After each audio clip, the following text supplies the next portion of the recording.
En septembre 2024, le Musée d'art moderne et d'art contemporain, le MAMAC, me propose d'aller à la rencontre des proches de l'artiste Ben Vautier, personnage bien connu des habitants de Nice, ma ville. Ben. Ben avec ses vestes de pêche, ses crocs et son accent. Ben burlesque, énervant, omniprésent, mystérieux. Et Ben plus là, depuis seulement quelques mois alors. Je rencontre sa fille Eva, qui me donne quelques contacts et l'autorisation tacite d'y aller sans trop de précautions. D'y aller, quoi. J'emprunte un micro et pars donc discuter de Ben, de bars en bistrot, les siens souvent, avec des artistes qui ont partagé de son temps. Ses chiens, ses provoques, sa jalousie, ses colères, ses obsessions, ses générosités, ses coups de génie, son amour des spaghettis et de sa femme, Annie. Et l'air de rien, il le peigne. On aurait pu appeler ça Ben et ses peintres. Merci à Lélia Descours pour l'idée joyeuse et à Jonathan Gasburger pour le tri dans ses heures de bande. Donc je m'appelle Jean-Baptiste Gann, je suis artiste, je fais l'art contemporain. Et là on se retrouve en bas de la Villa Arson, je suis enseignant maintenant à la Villa Arson depuis 10 ans. La Cave Saint-Tropez, c'est un bar qui est juste en dessous de la Villa Arson, pas très loin du bordel de Cessol où Ben avait installé un magasin, où vit encore son petit-fils et sa compagne, sa femme même d'ailleurs. Et c'était un bar qui a été longtemps un bar fréquenté par des artistes qui, dans des centres de la Villa Arson, dans les années 90, venaient boire un verre ici. Ben est beaucoup venu ici aussi, payer ses tournées et recruter ses assistants, qui étaient très souvent des assistants, qui étaient des étudiants à la Villa Arson, qui devenaient des assistants de Ben, c'est-à-dire qui passaient la journée avec lui à le suivre et à le poursuivre. Enfin, à le suivre dans ses activités. Ouais.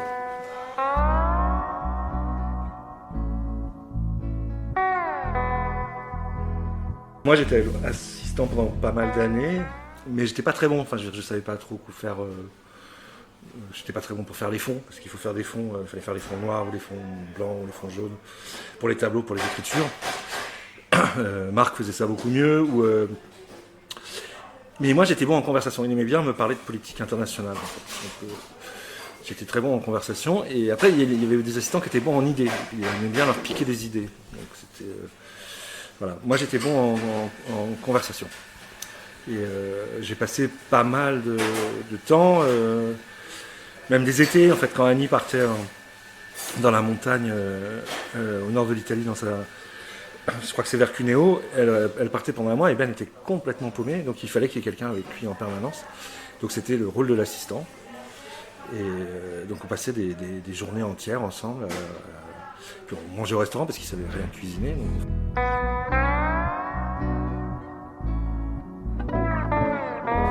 Et puis quand je suis devenu assistant de Ben, j'ai trouvé quelqu'un qui était très très très réfractaire à la notion d'élève. Et du coup, je me suis dit, ça c'est un peu mon maître, en fait. Et c'est très bizarre parce que quand je lui ai dit, une fois je lui ai dit très tardivement d'ailleurs, que en fait c'était peut-être, si j'avais eu un maître, c'était lui. Et ça l'a fait chier, mais ça l'emmerdait parce qu'il était... il voulait pas de ça en fait, il voulait pas ce rapport de transmission qui soit hiérarchique. Et on n'était pas des mêmes opinions politiques et tout ça, mais par contre, dans ce rapport à la hiérarchie, je pense qu'on avait un peu des similitudes. Donc en fait, ça a été mon maître, mais c'est parce que c'était un anti-maître. Là, lui, il m'a appris une théorie que je ne connaissais pas, qu'est l'ethnisme. Et comme je m'intéressais à ça, il m'en parlait tout le temps. Et je trouve que c'est une théorie passionnante. Hein. Je pense qu'il y a des gens qui ont déjà dû vous en parler. C'est la théorie de François Fontan, avec qui il a été proche, et qui considère que donc, ce qui détermine un peuple, c'est sa langue. Et alors, quand on regarde l'œuvre de Ben, c'est pas très compliqué à comprendre, puisque toute son œuvre est aussi sur la langue et sur la question du langage et la question de la formulation. Donc politiquement, c'est vraiment intéressant. Il y a vraiment un rapport très très clair entre ce qu'il a fait comme œuvre et ce qu'il pensait politiquement. La première fois qu'il m'a pris, oui, il m'a demandé de faire des photos, il m'a demandé de signer une décharge comme quoi je réclamerais pas les droits, parce qu'il avait des problèmes avec les photographes qui voulaient, ce qui est légitime d'ailleurs, qui voulaient leur droit d'auteur de photographe. Et lui, il voulait un technicien qui appuie sur le bouton en fait pour pouvoir avoir sa propre photographie. Et c'était d'ailleurs, j'ai fait j'ai fait une photo pour lui qui est vraiment un chef-d'œuvre pour moi. Hein. Mais de lui, hein, c'est pas de moi d'ailleurs. J'ai juste appuyé sur le bouton. Mais je venais avec mon matériel, hein, donc c'était quand même un savoir-faire. C'était en moyen format. Et il est en photo, il tient un panneau avec écrit un 30e de seconde de ma vie. Et j'ai fait la photographie au 30e de seconde. Donc c'était tellement, je me dis, waouh, ça c'est balèze, quoi. Ça c'est vraiment super smart, super intelligent. Des fois, il avait souvent comme ça des fulgurances. Puis des fois, il faisait des trucs complètement cons, mais il avait des fulgurances. Mais pour avoir ces fulgurances, il fallait avoir tout le déroulé de la journée. Il fallait pouvoir avoir cette possibilité-là. Il ouvrait son esprit totalement pour pouvoir avoir ces moments-là. Ça, c'est un truc que j'ai appris avec lui aussi.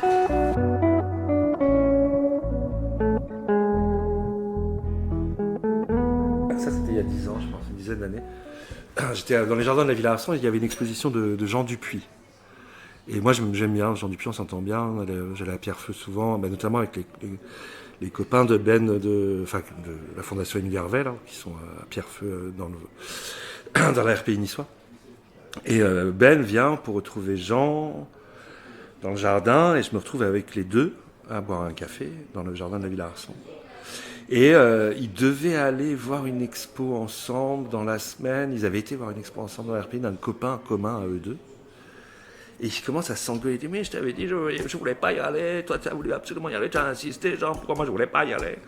L'autre dit, mais non, mais c'est toi qui voulais y aller, absolument, et tout. Et puis il dit, oui, mais en plus c'était nul, on n'a pas pu dire que c'était nul, il nous a engueulé, bla. Et puis Jean, il dit, mais tu vas t'arrêter, petit con. Et c'est la seule fois de ma vie que j'ai vu quelqu'un traiter Ben de petit con. Et c'était Jean Dupuis, il avait 10 ans de plus. Et donc c'était la seule personne que j'ai vue pouvoir lui parler comme ça. Et c'était très drôle. Très très drôle. Parce que Ben était là. Ah non, tu peux pas. Ah oui, t'es bon, d'accord. Et je pense que moi je serais probablement pas resté s'il était à Nice, s'il n'avait pas été là. Et qu'après sa mort, je me suis dit, c'est parce que je suis parti, maintenant j'habite à Marseille. Parce que j'ai longtemps habité entre Nice et d'autres villes, mais maintenant j'habite de temps en temps, mais moins. Et que ça tournait une page énorme, qu'ils soient partis tous les deux d'ailleurs. Que ça changeait vraiment le rapport à la ville, en fait, à la situation artistique. Mais il a été vraiment super important. Oui.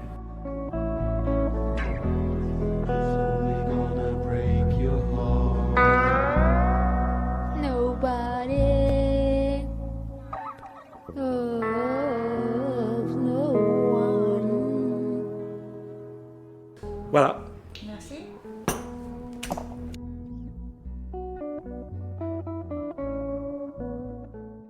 C'était Dans la tête de Ben, épisode 1, avec Jean-Baptiste Gane au bar Le Saint-Tropez.